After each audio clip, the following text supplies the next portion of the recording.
வாரணாசி படத்தோட கிளிம்ஸுக்கு தாங்க ரியாக்ட் பண்ண போகிறோம். நேற்று ஆக்சுவலாக கிளப் ட்விட்டர் ஈவெண்ட்டில் இந்த படத்தோட கிளிம்ஸ் ரிலீஸ் பண்ணியிருந்தாங்க. செம்ம ரெஸ்பான்ஸ் ஆடியன்ஸ் கிட்ட இருந்து அது ஹாட் ஸ்டாரில் லைவில் போட்டுட்டு இருந்தாங்க. பார்த்த நிறைய பேர் என்ன சொல்லியிருந்தாங்கன்னு பார்த்தீங்கன்னா, இது பயங்கர எப்பிக்காக இருக்குது, தியேட்டர் எக்ஸ்பீரியன்ஸ்லாம் சூப்பராக இருக்கும் அப்படின்ற மாதிரி சொல்லியிருந்தாங்க. ஸோ எதுக்கு வெயிட் பண்ணோம், வாங்க ரியாக்ட் பண்ணிடலாம்.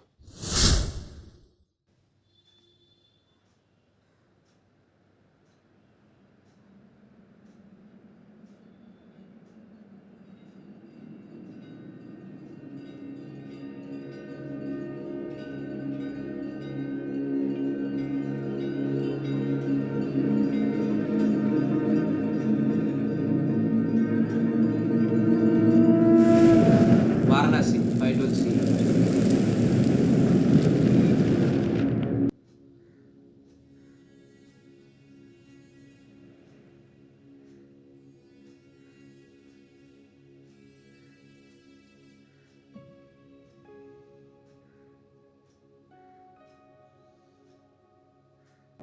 அண்டார்டிகா.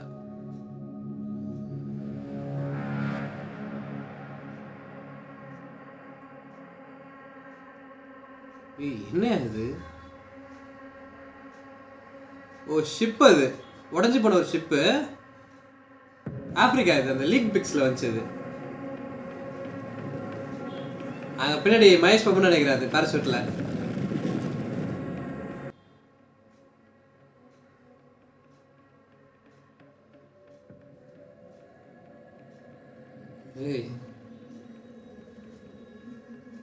ஏய் நைஸ் யா.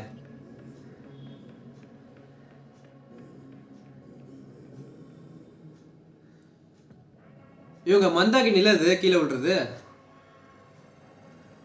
யா, அவங்க தான். 7200 BC.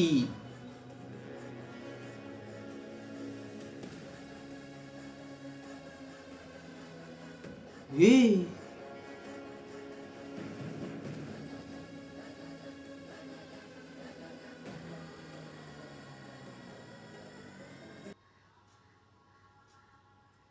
my God.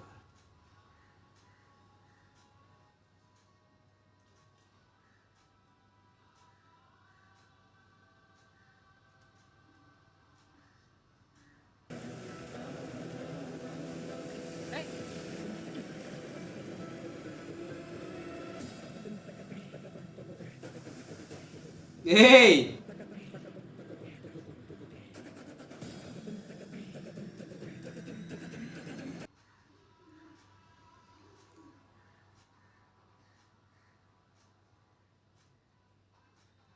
லுக்கு செம்மையா இருக்குங்க.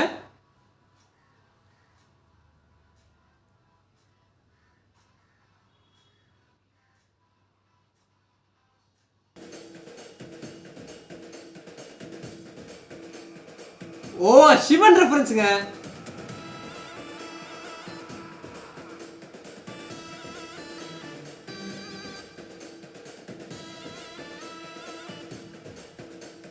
ஏய் நைஸ்ங்க. அந்த டைட்டில் டைம் டிராவல் இருக்கா அப்போ?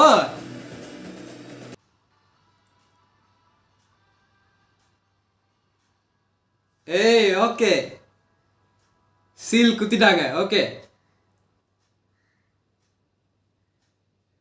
Film for IMAX. கிரேட்ங்க, கிரேட். பயங்கர எப்பிக்காக இருக்குங்க. ஒரு இந்த படத்துக்கு கண்டிப்பாக வேர்ல்டு லெவல் ஆடியன்ஸ் நம்ம எக்ஸ்பெக்ட் பண்ணலாங்க. பிருத்விராஜ் சார் அந்த ஈவெண்ட்டில் சொல்லியிருப்பாங்க, இதுக்கு முன்னாடி வந்த கூட்டத்தை விட ராஜமௌலி சாருக்கு இந்த படத்துக்கு உலக அளவில் கூட்டம் வந்து நிறைய பேர் வரப்போகிறாங்கன்ற மாதிரி சொல்லியிருப்பாரு. கண்டிப்பாக வரதான் போகிறாங்க. ஏன்னா ஷார்ட்ஸ்லாம் பாருங்கள். அந்த எனக்கு இந்த கடைசி ஷாட் இருக்குல்ல, ஒரு மகேஷ் பாபு சாரோட என்ட்ரி, அது சூப்பராக இருந்துச்சு. அந்த சிவன் ரெஃபரன்ஸ் நான் நோட் பண்ணல ஃபர்ஸ்ட் அவர் வரும்போது. நான் அவரே தான் பார்த்துட்டு இருந்தேன். அப்புறம் அந்த காலமாடு கையில் திரிசூல், அதுக்கப்புறம் பார்த்தோன்னே தெரிஞ்சுது எனக்கு டைரக்ட் சிவன் ரெஃபரன்ஸ். இது ஆக்சுவலாக ஒரு ஸ்ட்ராங்கான ராமாயண கனெக்ட் இருக்கு. அண்ட் இது பாருங்க, இது வந்து எனக்கு வந்து இந்த ஒரு ஷாட் வந்து படத்தில் வரப்போகிறது கிடையாதுன்றது பார்க்கும்போது தெரியுது. ஏன்னா ரொம்பவே சிதி தெரியுது ஆக்சுவலாக அந்த பேக்ரவுண்ட் எல்லாத்துலேயுமே. நீங்கள் நோட் பண்ணிங்கன்னா தெரியும் உங்களுக்கு. அண்ட் அவர் அந்த உள்ள வர ஷாட்டுமே இந்த ஷாட் பாருங்கள், இது வந்து நல்லா இருந்துச்சு. இது ஆக்சுவலாக அவர் அந்த வரும்போது கிட்ட இது நல்லா இருந்துச்சு. இதுக்கப்புறம் வந்து பார்த்தீங்கன்னா இந்த ஒரு சீனு, திஸ் சீன், இந்த லங்கா நகரம் அப்படின்னு போட்டிருக்குல்ல, இதில் வந்து இந்த ஷாட்டில் நீங்கள் கவனிங்க, ஹனுமான் தெரியுறாரு. அண்ட் ஹனுமானோட டெய்லில் வந்து ஒரு சேரிட் போயிட்டுருக்கு, ஒரு ரதத்தில் வந்து போயிட்டுருக்கு. ஆனால் நீங்கள் நல்லா நோட் பண்ணிங்கன்னா அந்த சேரிட்டுக்கு பின்னாடி இன்னொரு வீல் சேர் தெரியும். வீல் சேர்னா யார்? கும்பா. பிருத்விராஜ் சார் அந்த ஃபர்ஸ்ட் லுக் ரிலீஸ் பண்ணியிருந்தாங்கல்ல, அந்த வீல் சேரில் வந்து பின்னாடி அந்த டாக்டர் ஆக்டோபஸ் மாதிரி மெட்டல் ஆர்ம்ஸ்லாம் வருமே, அந்த வீல் சேரில் கும்பா உட்காந்துருக்காரு. மேபி அந்த சேரிட் ஓட்டுறது வந்து மகேஷ் பாபுவாக இருக்கலாம். சொல்லும் போதே பாருங்கள் எவ்வளோ எப்பிக்காக இருக்குன்னு. அது நீங்கள் நல்லா பார்த்தீங்கன்னாலே தெரியும், பின்னாடி ஒரு வீல் சேர் வந்து தெரியுது. அது டைம் ட்ராவல். ஸோ கண்டிப்பாக படத்தில் டைம் ட்ராவல் இருக்க போதுங்க. அது வந்து இந்த ஒரு கிளிம்ஸோட கடைசியிலே காமிச்சிட்டாங்க. அது வந்து குளோப் ட்ராட்டர்னு போட்டு கீழே டைம் ட்ராட்டர்னு போட்டாங்க. குளோப் ட்ராட்டர்னா உலகத்தை சுற்றி ட்ராவல் பண்ணுறவர்னு அர்த்தம், டைம் ட்ராட்டர்னா டைமை சுற்றி ட்ராவல் பண்ணுறவர்னு அர்த்தம். ஓகேங்களா? ஸோ கண்டிப்பாக படத்தில் டைம் ட்ராவல் அதிகமாகவே இருக்க போது. இந்த ஒரு ஷாட் பாருங்கள், இதில் வந்து ராமர் தெரியுறாங்க, ராமாயண ரெஃபரன்ஸ் பக்காவாக இருக்குது. அதுக்கப்புறம் பார்த்தீங்கன்னா இந்த சீன் மணிகர்ணிகா காட் வாரணாசி. ஸோ அந்த வார் நடக்கிறதும் வாரணாசி, இதுவும் வாரணாசி. பட் இது வந்து பார்க்கும்போது கொஞ்சம் ஃபியூச்சரிஸ்டிக்காக தெரியுது.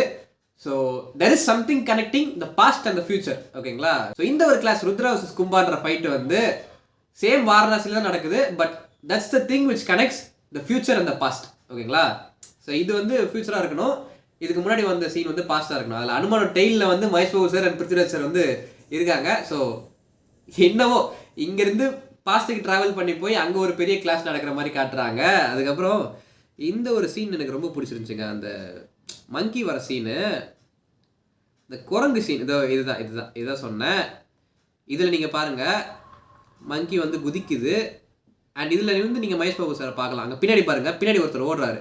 இந்த இடம் பாருங்கள், பின்னாடி வந்து ஒருத்தர் ஓடிட்டு இருக்காரு. ஓடுறது மட்டும் இல்லாமல் ஒரு ரோப்பையுமே போடுறாரு அவர் தான். இந்த மங்கி வந்து இவ்வளோ ஹிப்போபட்டாமஸ் கிட்ட இருந்து தப்பிக்கிறதுக்காக அந்த ரோப்பை பிடிக்கிறது குதிக்குது. அந்த ரோப்பை தூக்கி போடுறது பின்னாடி மகேஷ் பாபு சார் தான். ஓகேங்களா? இது நல்லா இருக்குது. அதுக்கப்புறம் இந்த ஒரு scene, this is so epic, this was so great. இந்த ஒரு ஷாட்டு மந்தாகினி வந்து கீழே விழுறாங்க. இந்த இடத்துல நீங்கள் பாருங்கள் மகேஷ் பாபு சார் தெரிவார். ஓகேங்களா? ஸோ மகேஷ் பாபு சார் இருங்க, இங்கே மகேஷ் பாபு சார் தெரிகிறாரு. ஓகேங்களா? இந்த இடத்துல தெரிகிறாரு. இங்கே வந்து மந்தாகினி கீழே விழுறாங்க. ஸோ செம்மையாக இருக்குது பார்க்கும்போது. அதுக்கப்புறம் அந்த ஃபர்ஸ்ட் ஷாட் அந்த லீக் பிக்ஸ்லேயே வந்துச்சு, இது இந்த ஆஃப்ரிக்கா ஷாட்டு. அங்கே பின்னாடி வந்து மகேஷ் பாபு சார் வந்து இறங்குறாரு, பேராஷூட்டில் வந்து இறங்குறாரு. நல்லா இருக்குது. This is so Epic. So கண்டிப்பாக வேர்ல்டு லெவல் ஆடியன்ஸை இழுக்கிறதுக்கு இந்த ஒரு கிளிம்ஸ் போதுங்க. ஓகேங்களா? இதுக்கப்புறம் கிளிம்ஸே இந்த அளவுக்கு கிராண்டாக இருக்குன்னா படம் எப்படி இருக்குன்னு நீங்கள் யோசிச்சு பாருங்கள். ஓகே, திஸ் லுக்ஸ் ரியலி கிரேட்ங்க. Stunning visuals. ஓகேங்களா? ஸோ அஹெடா டீசர் ட்ரெயிலர்லாம் வரும்போது இன்னும் நிறைய விஷயங்கள் டிஸ்கஸ் பண்ணலாம். ஸோ இந்த வீடியோ எண்ட் பண்ணிக்கலாம்னு நினைக்கிறேன். தட்ஸ் இட்ங்க. தேங்க்ஸ் ஃபார் வாட்சிங் this video. To like, subscribe and support பண்ணுங்கள். தேங்க்யூ.